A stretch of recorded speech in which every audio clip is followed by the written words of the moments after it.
Bonjour et merci de nous retrouver sur le plateau d'Un cœur qui écoute, votre rendez-vous de spiritualité.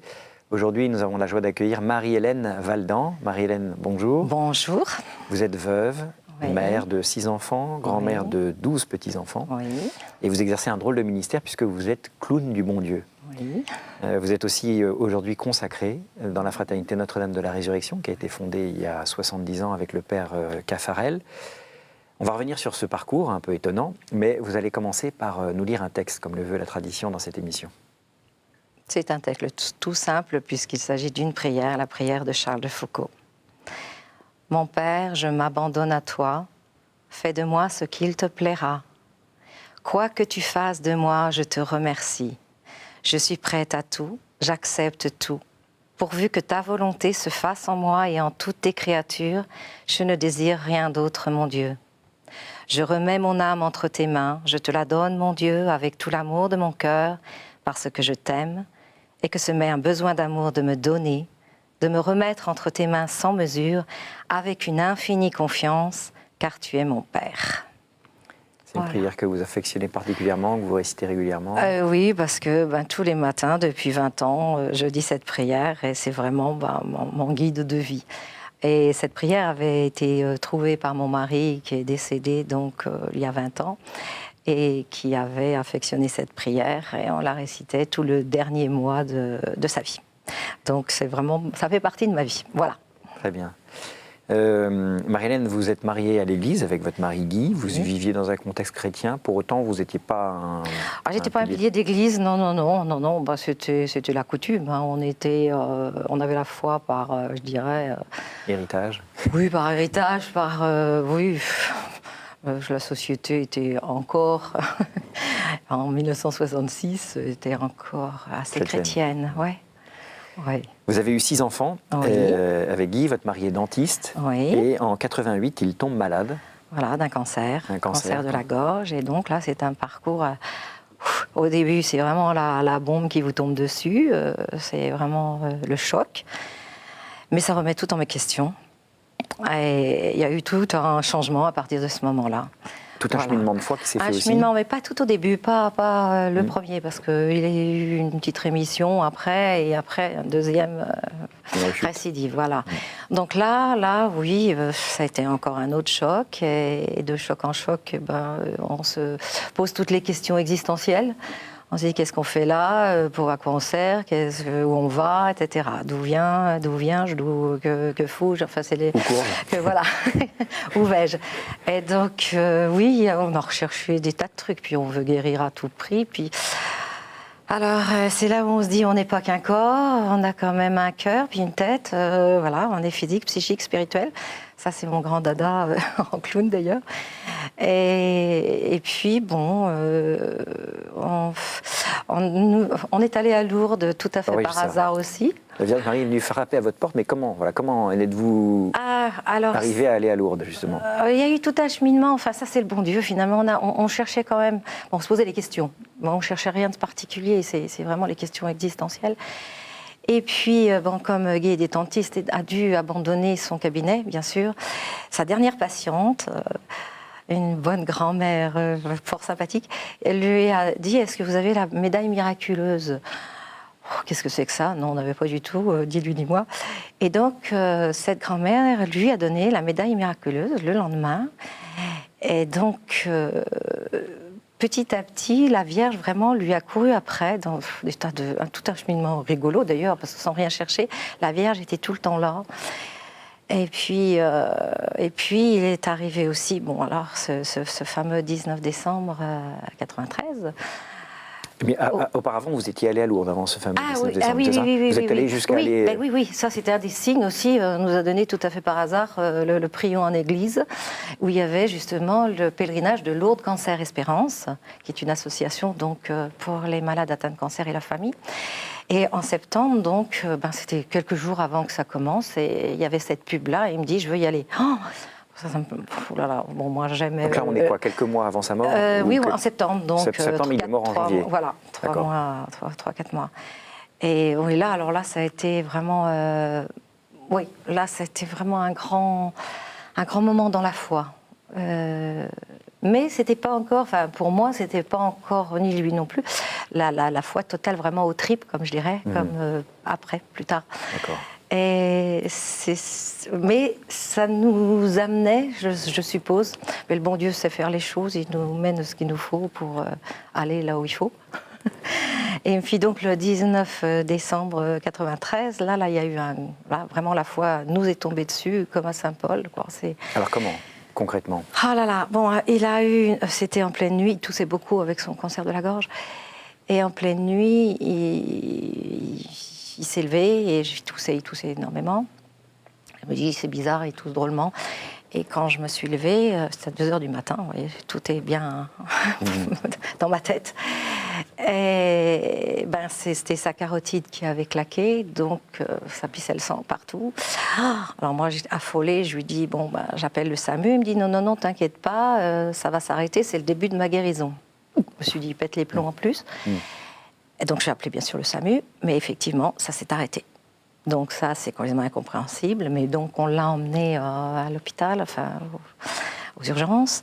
Et il lui restait 2 heures et ça n'a jamais repris. Hein, cette carotide, c'est bouchée toute seule, c'est impossible. Bon. Et alors, à 6h du matin, on me dit, on va le transférer au centre anticancéreux. Donc, allez chercher vous ses affaires, etc. Donc, je suis rentrée chez moi et en allant chercher dans le placard ses affaires, alors là, je ne sais pas ce qui s'est passé, mais je me suis retrouvée à genoux. Enfin, moi, je n'ai pas cherché à être à genoux, au pied de la croix que m'avait donnée ma grand-mère le jour de ma communion, que je n'avais jamais regardée de ma vie. J'avais quand même planté là-haut, mais...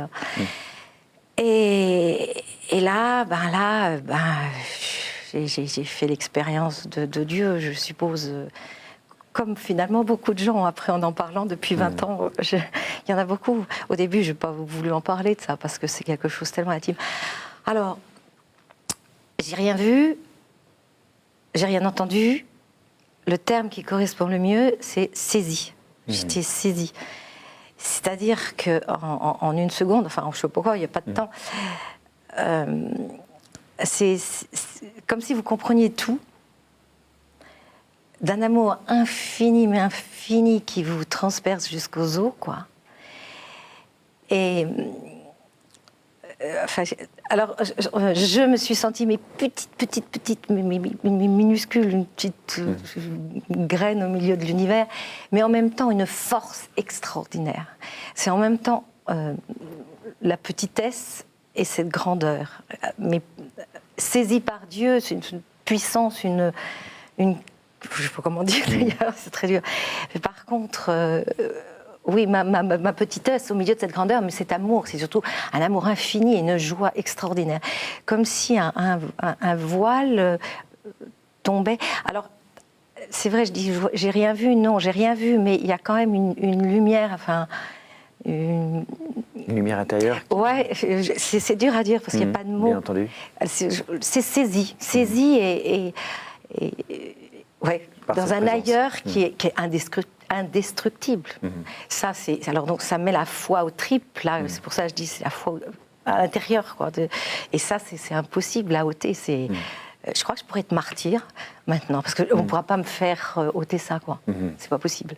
C'est là. C'est comme s'il avait mis son sceau sur vous de manière indélébile. Voilà. C'est pour ça, saisie. Mais qui donne une liberté, une joie extraordinaire. C'est pas pesant, c'est pas oui, ça n'a rien à voir avec l'étau, le loi que je te possède. Non, c'est au contraire. C'est comme une bouffée d'oxygène, une bouffée d'air, Ah ouais, ça c'est extraordinaire. Alors ce qui est extraordinaire aussi, c'est que moi ça m'est arrivé à 6h du matin, donc après je suis allée voir Guy, bien sûr à l'hôpital, et lui il avait été saisi 2 heures avant. C'est l'histoire c'est le début de ma guérison, c'est là où... Et c'est drôle parce que quand on s'est vu, quand je suis rentrée dans sa chambre, on s'est rien dit, rien, mais on a tout compris qu'on avait compris. Et on s'est mis à pleurer, mais pleurer d'une joie, vous voyez, 20 ans après, j'ai encore l'émotion. Oui, c'est trop fort, quoi. Le Seigneur vous a donné de vivre une même expérience de rencontre avec lui. C'est incroyable. Au cours de cette même nuit, chacun de son côté. Oui. Et alors, on s'est mis à prier. Ouais, on Et c'est là où il a trouvé justement cette prière de Charles de Foucault et de l'abandon au Seigneur. Et depuis, c'était vraiment, oui, c'était l'abandon. Et donc, il est décédé un mois après, puisque c'était le 17 janvier, l'anniversaire dans 4 jours. Et ça a été un mois de bonheur extraordinaire, quoi, qu'on n'avait jamais vécu avant. Alors bien sûr qu'on avait vécu des choses très très belles, de bonheur, d'amour humain. Mais là, c'était l'amour humain avec l'amour divin. Enfin, c'est dur à raconter, c'est pas possible d'ailleurs. Non, mais on saisit bien, on saisit bien. Ah bah, j'espère, parce que alors, on se demande pourquoi d'ailleurs. Pourquoi moi? Pourquoi? Mais bon, ça, je crois que ma réponse est le bon Dieu donne ce qu'il faut quand il faut. Et là, moi, je tchatchais tellement. Le bon Dieu a dû se dire si on lui refile quelque chose à celle-là, elle va aller le dire. Et d'ailleurs, c'est vrai, j'aurais envie de donner cette joie intérieure aux autres. Que d'autres puissent faire cette expérience aussi. Oui, c'est la clé du bonheur. Ouais. Puis il n'y a plus peur de la mort, il n'y a plus peur. Il est mort d'ailleurs très apaisé, dans les bras de sa maman, qui était très importante pour sa maman d'ailleurs. Et c'était beau. Et il nous a montré le chemin de la vie. Et ça, oui, j'ai plus peur du tout de la mort. Bon, alors peut-être que je serais une affreuse mourante, hein, mais aujourd'hui, voilà, on me dit j'y vais demain, j'y vais. Bon, mais je crois que quand on comprend sa mort, on comprend la vie. Sans doute. Ben oui. C'est sûr. À l'époque, donc vous êtes veuve, vous avez 48 ans, ouais. Une jeune veuve. Vous allez grandir, du coup, vous allez continuer sur ce chemin de la foi suite à cette expérience. Ah ben oui, c'est impossible. Quand on a eu un choc pareil, je dirais, je serais folle d'abandonner ça. Non, c'était... Alors aujourd'hui, vous êtes consacrée. Qu'est-ce qui fait que vous avez été jusque-là? Alors, vous aussi, vous êtes consacrés, hein, parce qu'avec notre baptême, on est tous consacrés. Oui. C'est la consacration de notre état. Bon, oui. Alors mon état, évidemment, c'est le veuvage. Effectivement, alors c'est le... je sentais cet appel. C'est un appel sans doute comme les prêtres, comme les religieux, comme les religieuses. Un appel vraiment de tout donner au Seigneur, quoi. Je m'abandonne à toi. Ça, c'est ça. C'est vraiment... Bon, oui, c'est l'amour de ma vie, quoi. Et je sentais cet appel. Mais je ne savais pas trop comment. Et donc, avec la fraternité Notre-Dame de la Résurrection, ce sont vraiment donc des veuves, c'était ça. Nous sommes dans le monde. Donc, je ne mets ni le voile, ni les voiles. Je reste là où je suis. Et avec les enfants, parce que au début, c'était donc des veuves, 7 veuves à Lourdes, qui, avec le père Caffarel, ont fondé ça, parce que ces veuves qui avaient des jeunes enfants, des veuves pendant de la guerre. Hein, c'est ça, des veuves de guerre. En 1943. Oui. Donc, elle ne pouvait pas mettre le voile, rentrer dans un couvent, mais elle sentait cet appel de se donner vraiment au Seigneur dans cet état de veuvage, en communion avec notre mari. Et c'est vrai que cette présence du mari est très très forte. Oui, c'est là. Alors c'est pas pour moi, hein, c'est pas un amour souvenir. Mon mari, il est présent aujourd'hui. Cet amour évolue. L'amour ne meurt pas. Et moi, c'est drôle parce que alors je fais pas tourner les tables, hein, rien du tout. Hein, c'est pas du tout ça. Mais c'est cette communion, cette présence, comme la présence du Christ, comme la présence de la Vierge. Je suis jamais seule. Ça. Alors tout ça, c'est des cadeaux qu'on me donne. Moi, je n'y peux rien. Je dis pas, je veux ça. Et alors, au début, on n'ose pas trop en parler de tout ça, parce qu'on se dit, ça va peut-être tourner, ça va peut-être... Mais 20 ans après, là, je commence à dire, oui, ça y est, c'est bon quand même, c'est ancré. C'est pas de la blague, c'est pas éphémère, c'est pas... Ça dure, ça... C'est là et c'est présent. Et alors concrètement, qu'est-ce que vous vivez au sein de cette fraternité Alors, notre mission est trop belle, quoi, parce que notre état de veuvage, alors nous, on est séparés de notre mari physiquement, pas par amour, hein, non pas spirituellement, on est avec, bien sûr, en communion. Mais cette séparation qui est difficile, parce que d'être veuve, c'est pas marrant tous les jours, hein, d'être seule pour plein de choses. Et cette souffrance est vraiment donnée au Seigneur pour que ça retombe en pluie de grâce pour les familles. Notre mission, c'est de prier pour les couples et les familles. Et ça, je trouve ça trop beau. Et ça aussi, ça m'a été donné sans que je le veuille, parce que c'est vrai que moi, les mariages, etc., et quand je vois des amoureux, je me dis, pourvu que ça dure, etc., je trouve ça chouette, et c'est notre mission. Alors c'est pour ça que je suis rentrée dans cette fraternité, parce que c'était vraiment cette mission-là qui m'avait été déjà donnée avant. Voilà. Très bien. C'est tout simple, mais c'est très beau, je trouve, toutes ces veuves âgées maintenant, puisqu'il y en a des très âgées, qui sont des cathédrales de prière, qui prient pour les couples alors qu'on est seul, qu'on a perdu notre mari. Je trouve ça trop beau. De fait, dans la Bible, il y a beaucoup de veuves.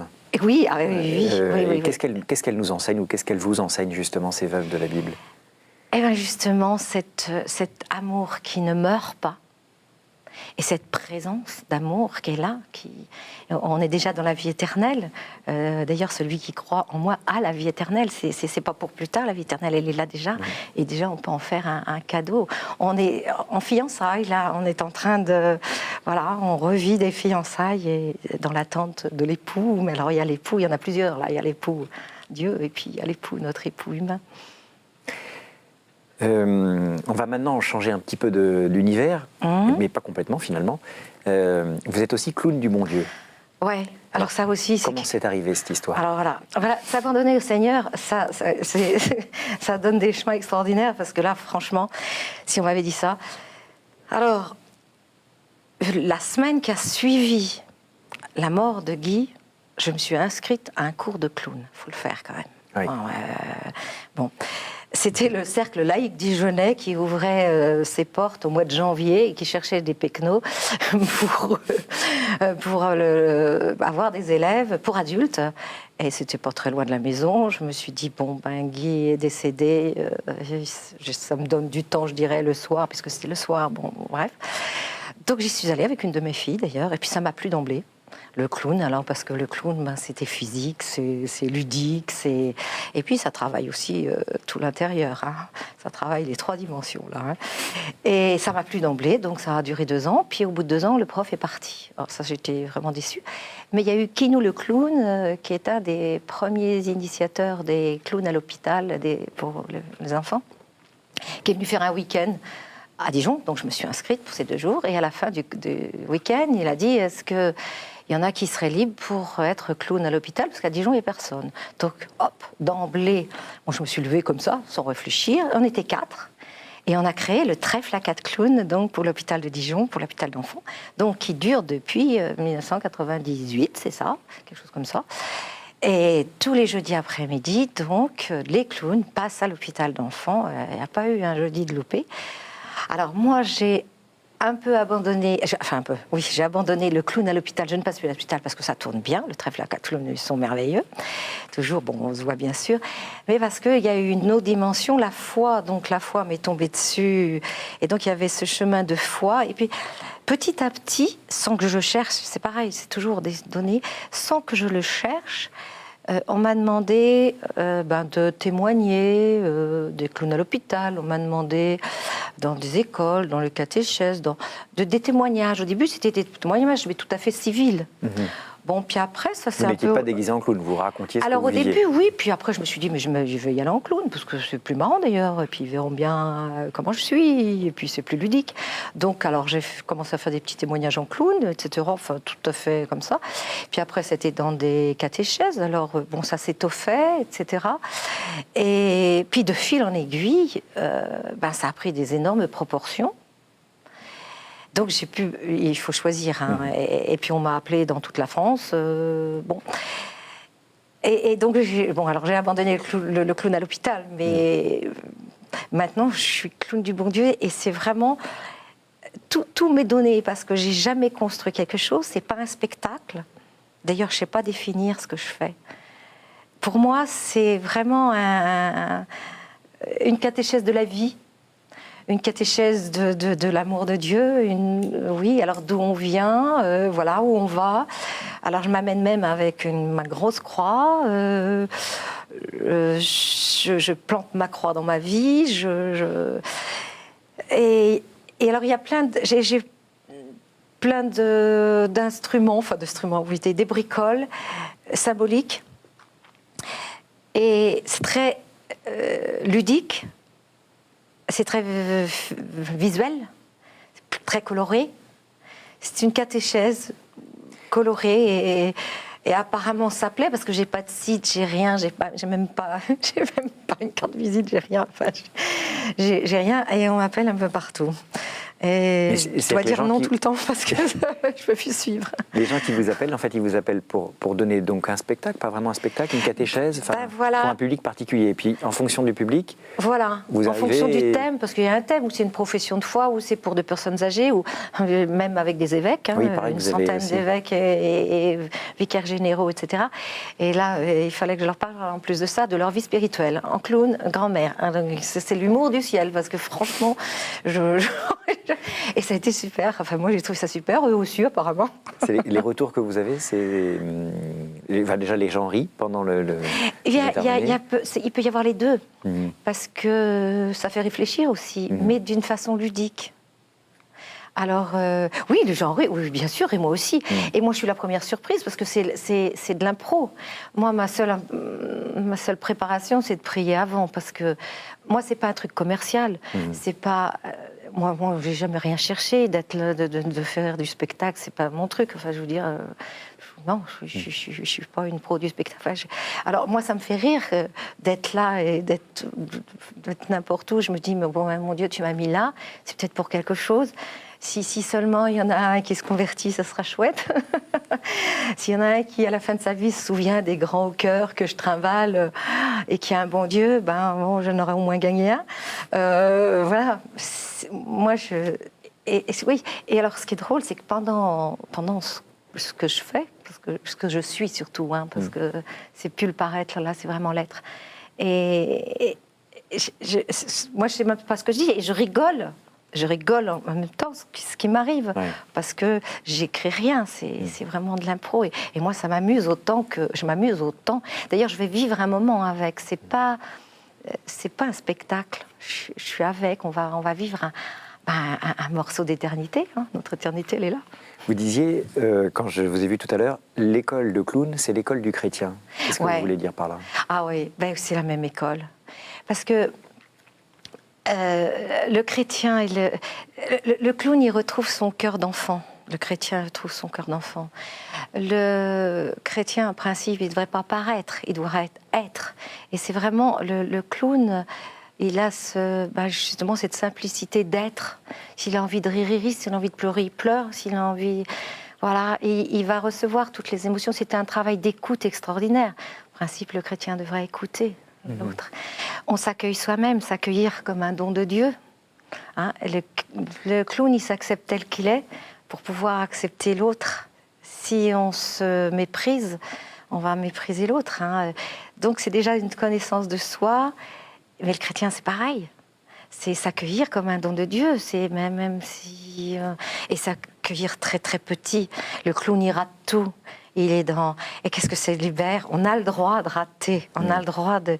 Et c'est pareil, le chrétien, il est pécheur, et on a le droit d'être pécheur. Mais on est aimé infiniment, on recommence, on y va, on repart. Et le clown, il rate, mais il recommence. Et le chrétien, c'est ça, c'est sans arrêt. Et on tombera toujours, et on sait très bien qu'on va retomber dans tout.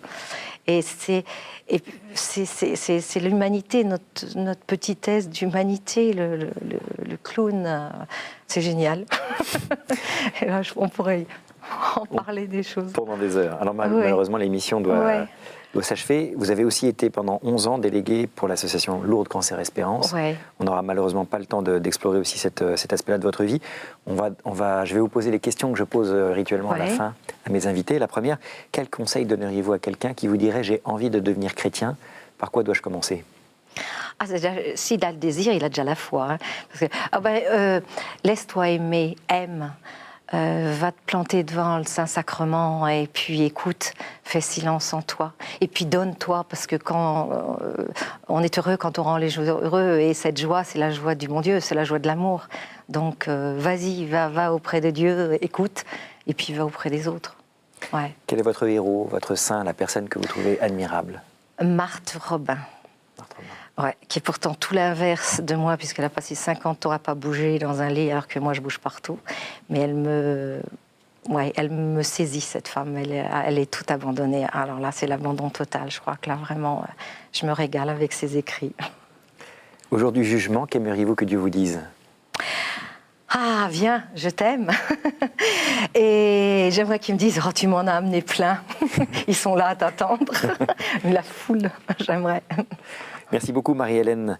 Je rappelle que vous êtes donc veuve, mère, grand-mère, consacrée dans la fraternité Notre-Dame de la Résurrection, Ouais. fondée par le Père Caffarel, avec le Père Caffarel il y a 70 ans. Il y a un site internet qui permet de mieux connaître cette fraternité, www.veuve au pluriel chrétienne.cef.fr. Voilà. Vous êtes également clown du bon Dieu. Oui, mais j'ai pas de site, j'ai rien. Vous n'avez pas de site. Ça Et fait voilà. rien. Merci encore d'avoir accepté notre invitation. Merci. Ceux qui veulent revoir cette émission peuvent le faire sur notre site internet ktotv.com. Et sinon, nous nous retrouvons la semaine prochaine pour une nouvelle émission.